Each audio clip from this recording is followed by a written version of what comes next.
Distinguished guests, ladies and gentlemen, to all the students and young people who are here today, to the people of India watching and listening across this vast nation, I bring the friendship and the greetings of the American people. On behalf of myself and Michelle, thank you so much for welcoming us back to India. Bahut dhanyavad.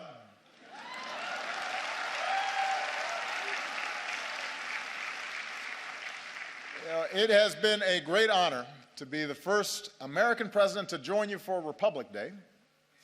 With the tricolor waving above us, we celebrated the strength of your Constitution. We paid tribute to India's fallen heroes.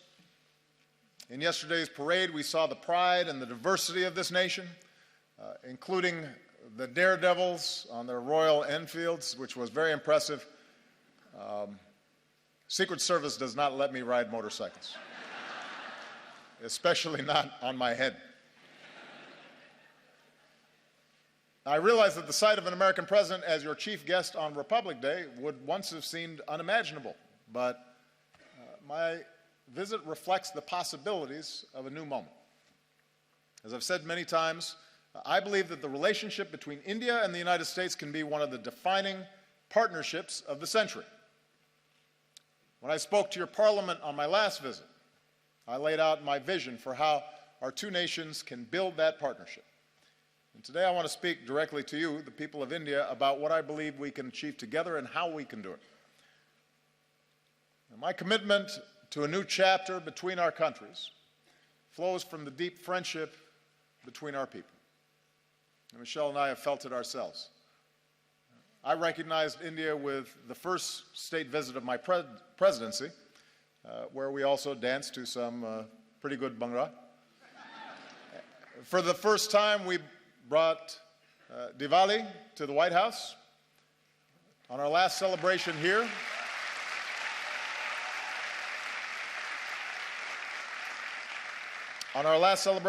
we celebrated the Festival of Lights in Mumbai.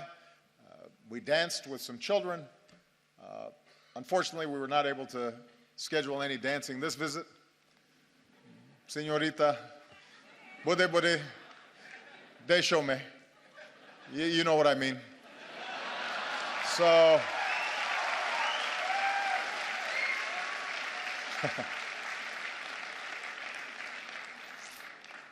everybody said, by the way, how much better a dancer Michelle was than me, which hurt my feelings a little bit. On a more personal level, India represents an intersection of two men who've always inspired me. When Reverend Dr. Martin Luther King Jr. was protesting racial segregation in the United States, he said that his guiding light was Mahatma Gandhi. When Dr. King came to India, he said that being here in Gandhi's land reaffirmed his conviction that in the struggle for justice and human dignity, the most potent weapon of all is nonviolent resistance. And those two great souls are why we can gather here today, Indians and Americans, equal and free. And there's another link that binds us. More than 100 years ago, America welcomed a son of India, Swami Vivekananda. And Swami Vivekananda helped bring Hinduism and yoga to our country. And he came to my hometown of Chicago. And there, at a great gathering of religious leaders, he spoke of his faith and the divinity in every soul and the purity of love. And he began his speech with a simple greeting: sisters and brothers of America. So today, let me say, sisters and brothers of India.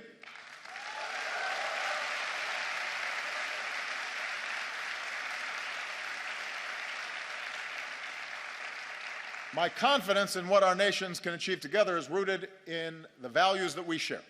For we may have our different histories and speak different languages, but when we look at each other, we see a reflection of ourselves.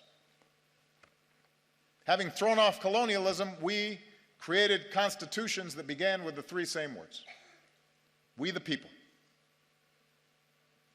As societies that celebrate knowledge and innovation, we transformed ourselves into high-tech hubs of the global economy. Together, we unlocked new discoveries, from the particles of creation to outer space. And we are among the few nations to have gone to both the moon and to Mars.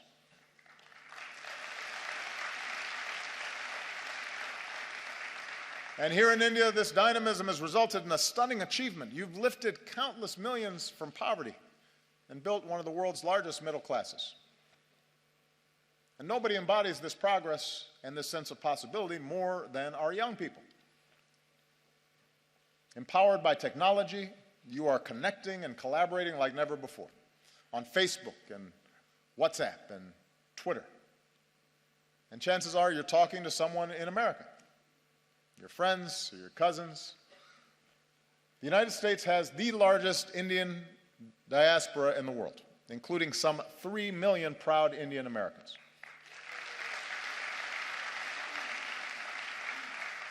And they make America stronger, and they tie us together.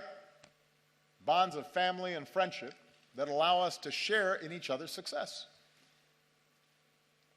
So for all these reasons, India and the United States are not just natural partners. I believe America can be India's best partner. I believe that.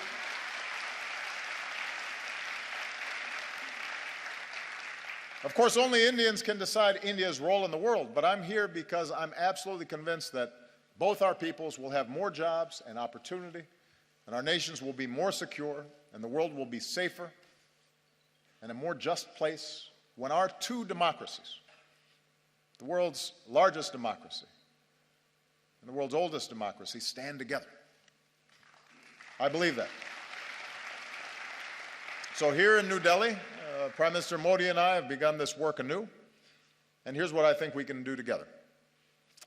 America wants to be your partner as you lift up the lives of the Indian people and provide greater opportunity.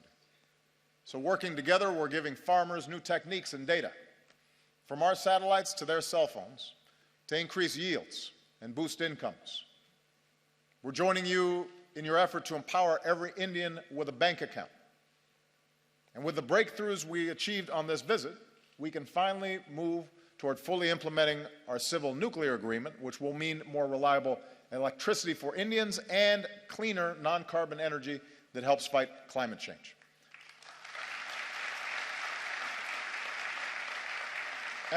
And I don't have to describe for you what more electricity means. Students being able to study at night, businesses being able to stay open longer and hire more workers, farmers being able to use mechanized tools that increase their productivity, whole communities seeing more prosperity. In recent years, India has lifted more people out of poverty than any other country, and now we have a historic opportunity, with India leading the way, to end the injustice of extreme poverty all around the world.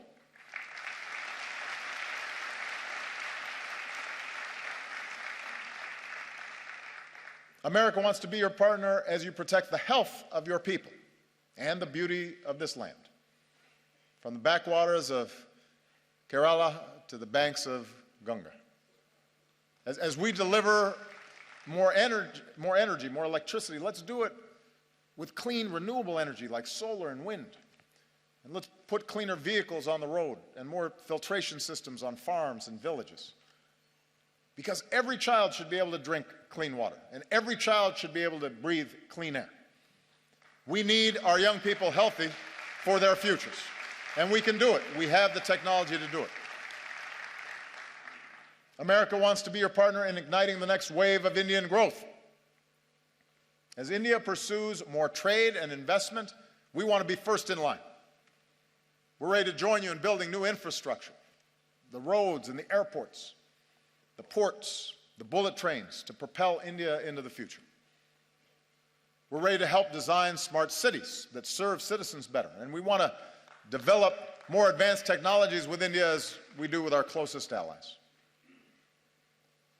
We believe we can be even closer partners in ensuring our mutual security. Now, both our nations have known the anguish of terrorism, and we stand united in the defense of our people.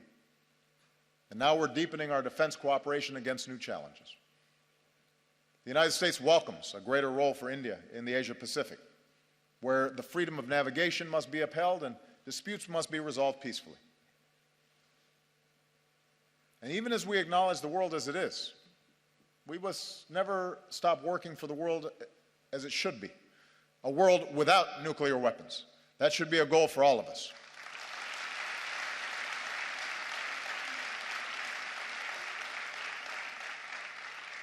I believe if we're going to be true global partners, then our two nations must do more around the world together. So to ensure international security and peace, multilateral institutions created in the 20th century have to be updated for the 21st. And that's why I support a reformed United Nations Security Council that includes India as a permanent member.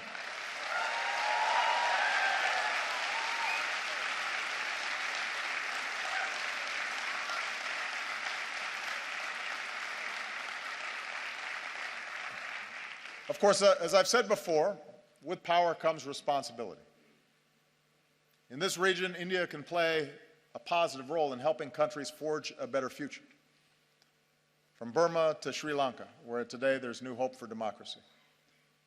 With your experience in elections, you can help other countries with theirs. With your expertise in science and medicine, India can do more around the world to fight disease and develop new vaccines, and help us end the moral outrage of even a single child dying from a preventable disease. Together, we can stand up against human trafficking and work to end the scourge of modern-day slavery.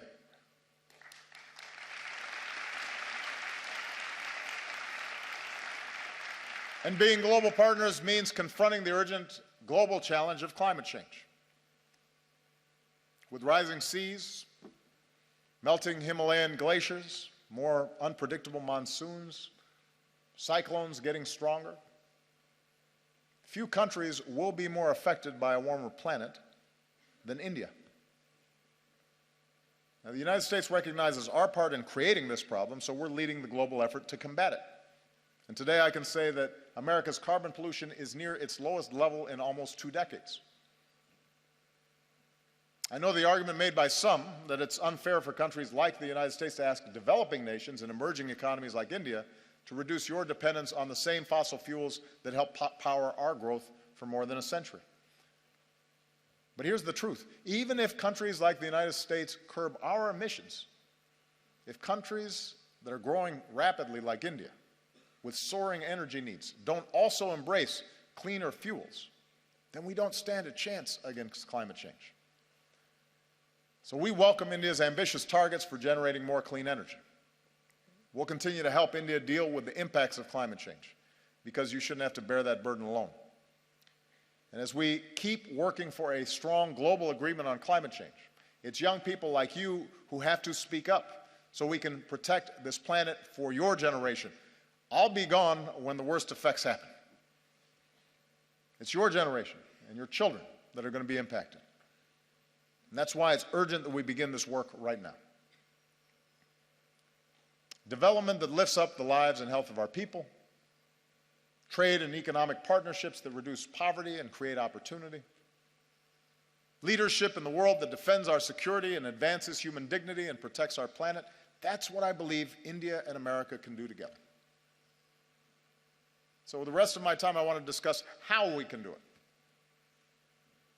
Because in big and diverse societies like ours, progress ultimately depends on something more basic, and that is how we see each other. And we know from experience what makes nations strong. Neha, I think, did a great job of describing the essence of what's important here. We are strongest when we see the inherent dignity in every human being. Look at our countries, the incredible diversity, even here in this hall. India is defined by countless languages and dialects in every color and caste and creed, gender and orientations. And likewise in America, we're black and white and Latino and Asian and Indian American and Native American. Your Constitution begins with the pledge to uphold the dignity of the individual, and our Declaration of Independence proclaims that all men are created equal. In both our countries, generations have worked to live up to these ideals. And when he came to India, Martin Luther King Jr. was introduced to some school children as a fellow untouchable. My grandfather was a cook for the British Army in Kenya. The distant branches of Michelle's family tree include both slaves and slave owners. When we were born, people who looked like us still couldn't vote in some parts of the country. Even as America has blessed us with extraordinary opportunities, there were moments in my life where I've been treated differently because of the color of my skin. Many countries, including the United States, grapple with questions of identity and inequality and how we treat each other, people who are different than us, how we deal with diversity of beliefs and of faiths. And right now, in crowded neighborhoods not far from here, a man is driving an auto rickshaw or washing somebody else's clothes or doing the hard work no one else will do. And a woman is cleaning somebody else's house. And a young man is on a bicycle delivering lunch. A little girl is hauling a heavy bucket of water. And I believe their dreams, their hopes, are just as important, just as beautiful, just as worthy as ours. And so even as we live in a world of terrible inequality, we're also proud to live in countries where even the grandson of a cook can become president, or even a Dalit can help write a constitution, and even a tea seller can become prime minister.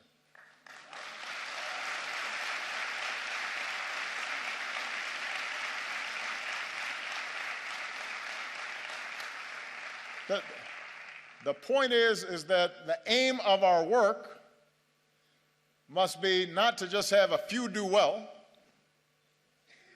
but to have everybody have a chance. Everybody who's willing to work for it have the ability to dream big and then reach those dreams. Our nations are strongest when we uphold the equality of all our people, and that includes our women. Now, you may have noticed I am married to a very strong and talented woman. Michelle is not afraid to speak her mind or tell me when I'm wrong, which happens frequently. And we have two beautiful daughters, so I'm surrounded by smart, strong women. And in raising our girls, we've tried to instill in them basic values. A sense of compassion for others and respect for themselves and the confidence that they can go as far as their imaginations and abilities will carry them. And as part of Michelle's work as First Lady, she's met with women and girls around the world, including here in India, to let them know that America believes in them too. In the United States, we're still working to make sure that women and girls have all the opportunities they deserve and that they're treated equally. And we have some great role models, including here today, the former Speaker of our House of Representatives, Nancy Pelosi, who was the first woman Speaker of the House and my great partner.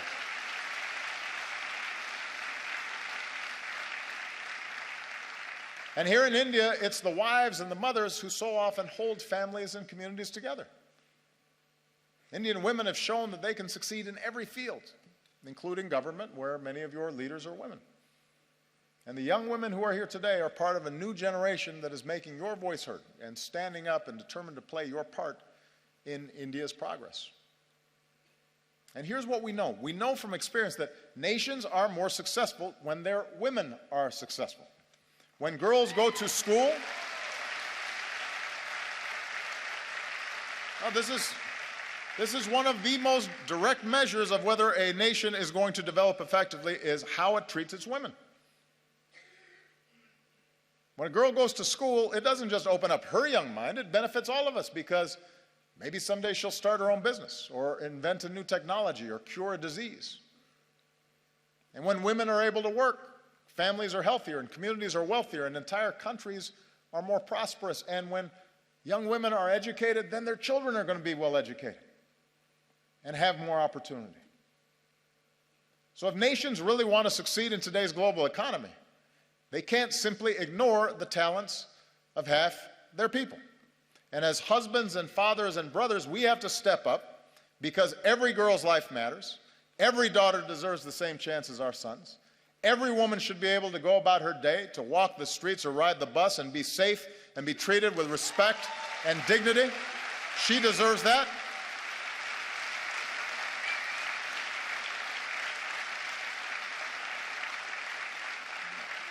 And one of the favorite things about this trip for me has been to see all these incredible Indian women in the armed forces, including the person who commanded the guard that greeted me when I arrived.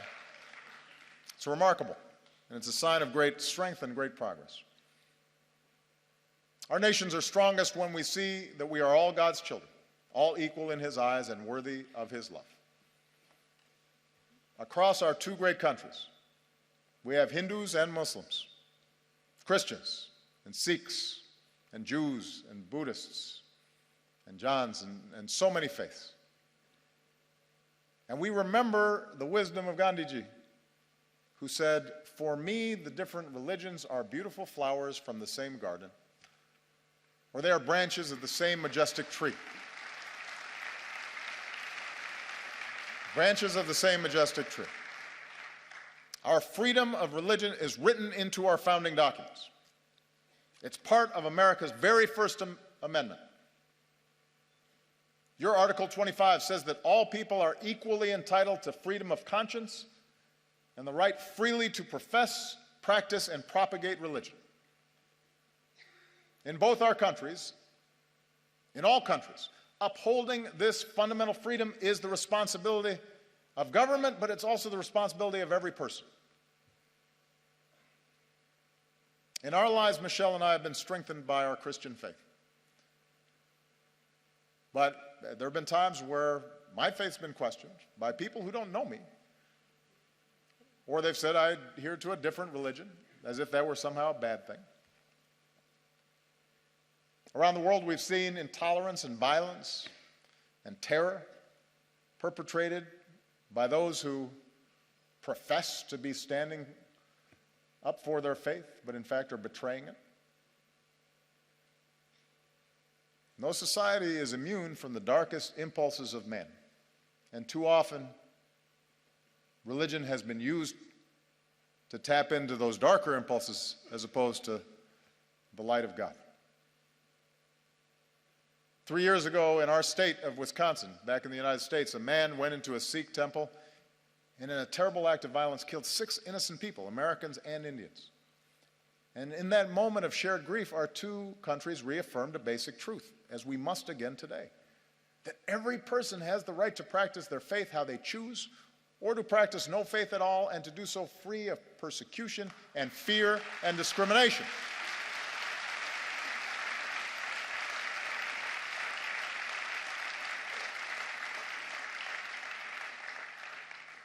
The peace we seek in the world begins in human hearts. And it finds its glorious expression when we look beyond any differences in religion or tribe and rejoice in the beauty of every soul. And nowhere is that more important than India. Nowhere is it going to be more necessary for that foundational value to be upheld. India will succeed so long as it is not splintered along the lines of religious faith, so long as it's not splintered along any lines and is unified as one nation. And it's when all Indians, whatever your faith, go to the movies and applaud actors like Shah Rukh Khan, and when you celebrate athletes like Milkha Singh or Mary Kom, and every Indian can take pride in the courage of a humanitarian who liberates boys and girls from forced labor and exploitation, who's here today, Kailash Satyarthi, our most recent winner of the Nobel Prize for Peace. So that's what unifies us.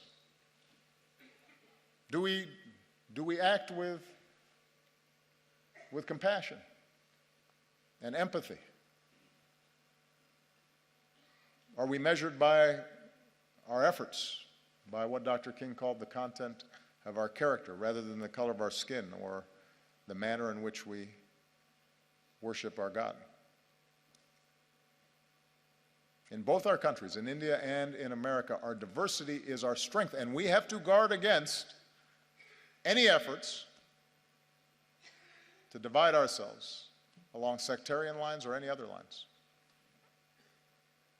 And if we do that well, if America shows itself as an example of its diversity and yet the capacity to live together and work together in common effort, in common purpose, if India, as massive as it is, with so much diversity, so many differences, is able to continually affirm its democracy, that is an example for every other country on earth. That's what makes us world leaders. Not just the size of our economy or the number of weapons we have, but our ability to show the way in how we work together and how much respect we show each other. And finally, our nations are strongest when we empower our young people. Because ultimately, you're the one who has to break down these old stereotypes and these old barriers, these old ways of thinking. You know, prejudices and stereotypes and assumptions, those are what happens to old minds like mine. You know, I'm getting gray hair now. I was more youthful when I first started this office. And that's why young people are so important in these efforts. You know, here in India, most people are under 35 years old.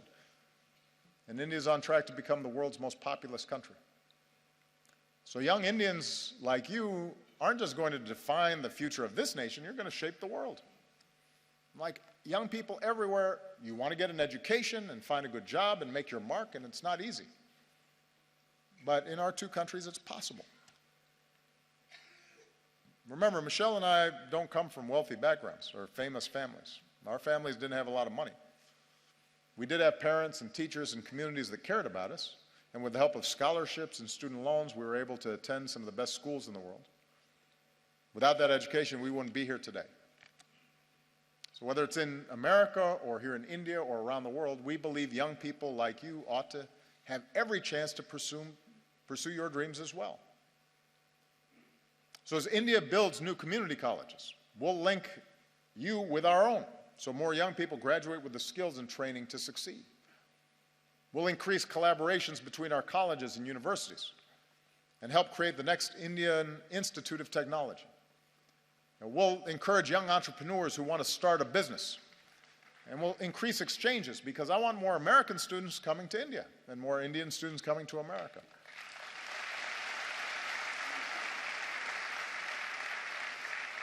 And that way we can learn from each other and we can go further. Because one other thing we have in common, Indians and Americans are some of the hardest working people on earth. And I've seen that, Michelle and I have seen that in a family here in India. I just want to tell you a quick story. On our last visit here, we visited Humayun's tomb. And while we were there, we met some of the laborers who are the backbone of this nation's progress. We met their children and their families as well, and some wonderful young children with bright smiles, sparks in their eyes, and one of the children we met was a boy named Vishal. And today Vishal is 16 years old, and he and his family live in South Delhi in the village of Murband. This is Vishal. And his mother works hard in their modest home, and his sister is now in university. She wants to become a teacher. His brother is a construction worker earning his daily wage. And his father works as a stone layer farther away, but sends home what little he makes so Vishal can go to school. And Vishal loves math, and mostly he studies. And when he's not studying, he likes watching Kubudi. And he dreams of someday joining the Indian Armed Forces. And we're grateful that Vishal and his family joined us today. We're very proud of him because he's an example of the talent that's here. And Vishal's dreams are as important as Malia and Sasha's dreams, our daughters. And we want him to have the same opportunities.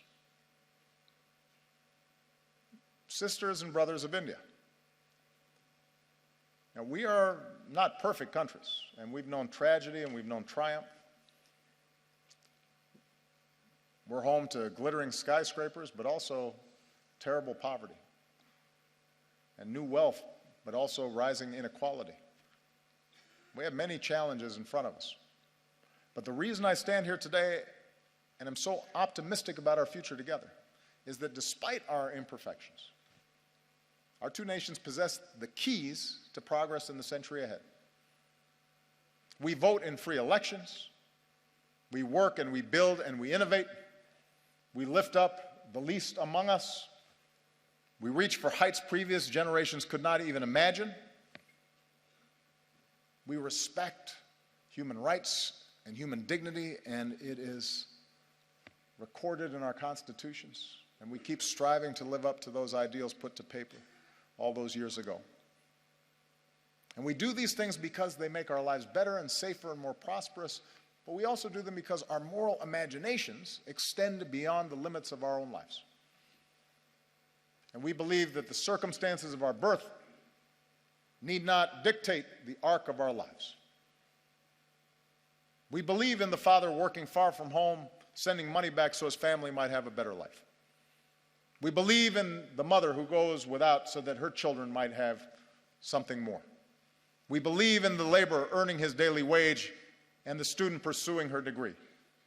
And we believe in a young boy who knows that if he just keeps studying, if he's just given the chance, his hopes might be realized too. We are all beautiful flowers from the same garden, branches of the same majestic tree.